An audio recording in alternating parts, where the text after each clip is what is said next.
Los Sedines fracasaron, llegó Procrear. ¿Tienen algo en común o son manotazos ahogados por parte del gobierno? No, me parece que son productos distintos, Procrear y los Sedines. Los Sedines son un esperpento, son una criatura de 7 cabezas para corregir los problemas que las propias políticas del gobierno generaron. Es decir, la inflación lo que hizo es generar que el dólar quedara cada vez más barato. Eso hizo que la gente lo comprara. Cuando lo compró empezaron a caer las reservas. Cuando cayeron las reservas surgió el cepo. Cuando pusiste el cepo surgió el dólar blue. Cuando surgió el dólar blue se cayó el mercado de la construcción. Y el Sedin venía a intentar resolver todo, competir con el blue, ser un instrumento de pago para la industria de la construcción y al mismo tiempo aumentar las reservas. Bueno, no funcionó, fracasó. Como dijo alguien, ni los capitales clandestinos quisieron confiar en el Sedin. Procrear es un bicho totalmente distinto. ¿Qué es Procrear?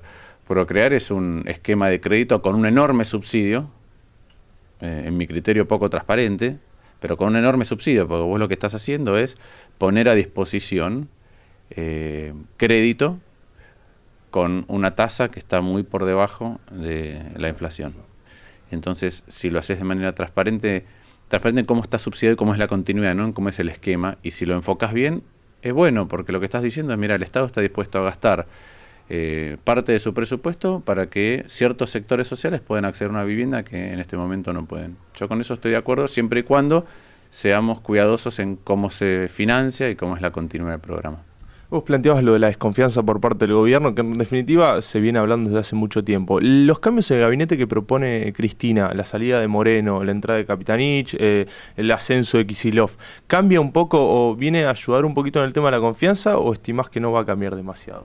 Mirá, tenemos que ver cómo funcionan. En términos, si querés, de análisis más estratégico, yo creo que ayudan. ¿Por qué? Porque lo primero que tenés es que tenés un jefe de gabinete que va a cumplir el rol que debería cumplir, que es un primus inter pares o una suerte de ministro coordinador, y que permite tener un filtro para ordenar las cosas antes de que lleguen a la presidenta. ¿Sí? En lugar de tener un esquema de decisión radial en donde cada uno va con su diagnóstico, hay una instancia de unificación.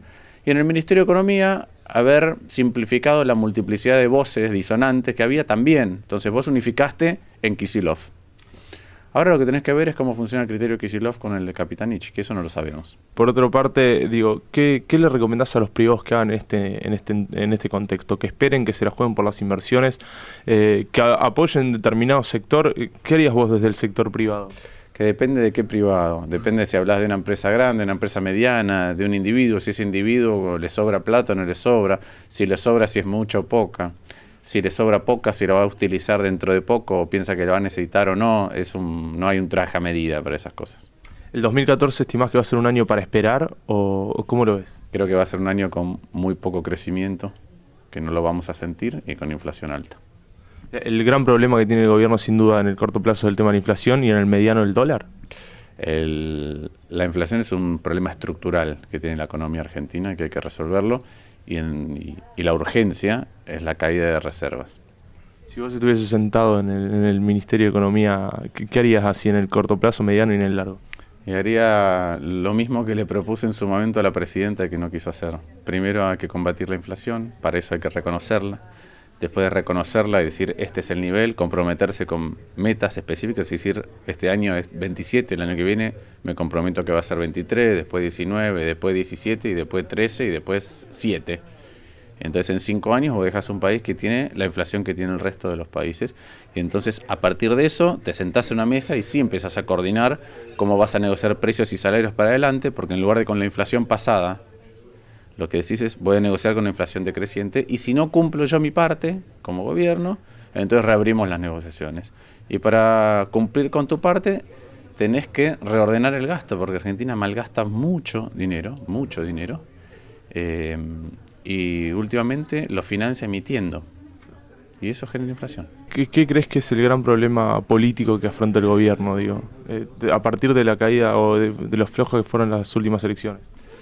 Mirá, yo creo que en las elecciones jugó muy fuerte el estado de la economía, porque a las economías regionales, a las provincias, el abaratamiento del dólar le juega en contra y genera menos dinamismo, mucho menos dinamismo. En las clases medias urbanas todos los cepos y restricciones molestan mucho. En el conurbano, que también donde le fue mal a pesar de los pronósticos del gobierno. Lo que pega es que vos me podés dar un subsidio o aumentar la asignación universal por hijo, pero yo ya entendí que me lo come la inflación al día siguiente. Y además, cuando la economía no tracciona, las sociedades son mucho más sensibles a la corrupción. Y si vos combinas todo, hay un elemento detrás que es que la economía no está funcionando, que hizo que el gobierno perdiera 5 millones de votos. Bueno, una de las cosas, además de los modos, además de abrirse, etcétera, una de las cosas que tienen que corregir es su diagnóstico de la economía.